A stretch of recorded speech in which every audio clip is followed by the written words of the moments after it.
In 1898, the British Empire was building a railway across Kenya, 900 kilometers of steel, thousands of workers. Nothing on earth could stop it. And then something did. Not an army, not a flood, not money. Two lions.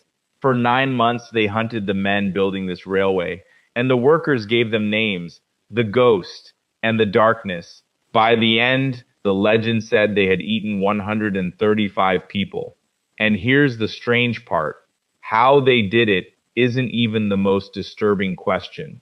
The question is why? Because these lions broke every rule lions are supposed to follow. And when scientists finally found the answer, over 100 years later, it pointed the finger somewhere nobody expected. This is the true story of the man-eaters of Tsavo. Tsavo, Kenya. The railway had to cross a river. That meant building a bridge, and a bridge meant a camp. Thousands of workers, many shipped in from India, living in canvas tents in the middle of lion country. In March 1898, the engineer in charge arrived, Lieutenant Colonel John Patterson, confident, experienced, completely unprepared. Within days, workers started disappearing. A man would go to sleep in his tent. In the morning, an empty bed, a torn wall, and drag marks leading into the grass. At first, Patterson didn't believe it was lions. Lions don't do this. Lions fear fire. Lions fear people. Lions take one animal and disappear for days. These two came back, night after night. So the workers fought back.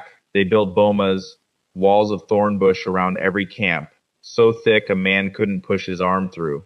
The lions crawled through them. They kept fires burning until sunrise. Lions hate fire. These lions walked between the flames like they were streetlights. And then it got worse.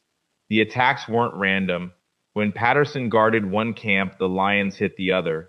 Wherever the guns were waiting, the lions seemed to already know. The workers stopped calling them animals. To them, these weren't lions at all. They were the angry spirits of dead chiefs, punishing the railway for cutting through their land. You can laugh at that, but the men who believed it were sleeping 30 meters from the evidence. By December, the camp broke. Hundreds of workers stormed the next train out. Work stopped completely. One of the biggest projects of the British Empire, frozen by two animals. This story would eventually be raised in the British Parliament itself in London. The Prime Minister on record talking about two lions. Patterson had one job left, kill them. He tried everything. He waited all night on wooden platforms above bait. The lions ignored the bait and circled his platform instead, the hunter being hunted. He built a trap from a railway car, iron bars, human bait, volunteers with rifles, locked inside a cage. And one night, it actually worked. A lion walked in. The door slammed shut. The guards were so terrified they fired every bullet they had and missed every single shot. The lion broke out of the cage and walked away. 9 months. Dozens dead. Every plan failed.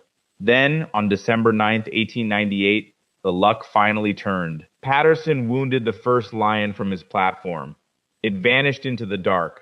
All night he heard it circling, growling, getting closer, then further, then closer. At dawn, they found it. The ghost was dead. It had taken multiple bullets to stop him. The darkness lasted 20 more days, and its death was worse. By Patterson's own account, it took 9 bullets. Shot, tracked, shot again, and when it finally went down, it died crawling toward him, jaws still snapping, trying to reach him until its very last breath. And just like that, the terror ended. The workers came back. The hammering started again. The bridge was finished in February 1899. Years later, German soldiers blew its rails apart in World War I, but the stone foundations held, and it was rebuilt on top of them. So, story over? Not even close. Because now comes the question nobody could answer for 100 years. Why did two healthy male lions abandon everything lions do and start hunting humans? The answer starts in a museum in Chicago. After 25 years as rugs on Patterson's floor, the lions were sold for $5,000, stuffed, and put on display. They're still standing there right now, which means scientists had something priceless, the actual bodies. In 2009, researchers analyzed the chemistry of the lion's bones and hair, because your body keeps a record of everything you eat, even a lion's body. The results. First, the legend of 135 victims.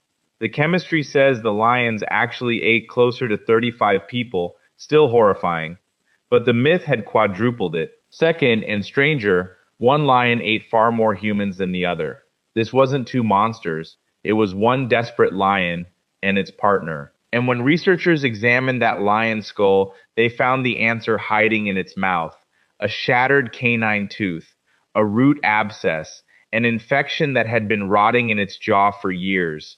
For a lion, that's a death sentence. Lions kill buffalo by biting through hide and muscle with crushing force. With a rotting tooth, every single hunt is agony.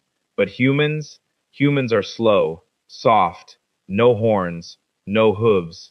It wasn't evil, it was a toothache. But that's only half the story, because the land itself had been emptied. In the 1890s, a cattle plague called rinderpest, carried in with colonial cattle, wiped out the buffalo and prey animals across East Africa.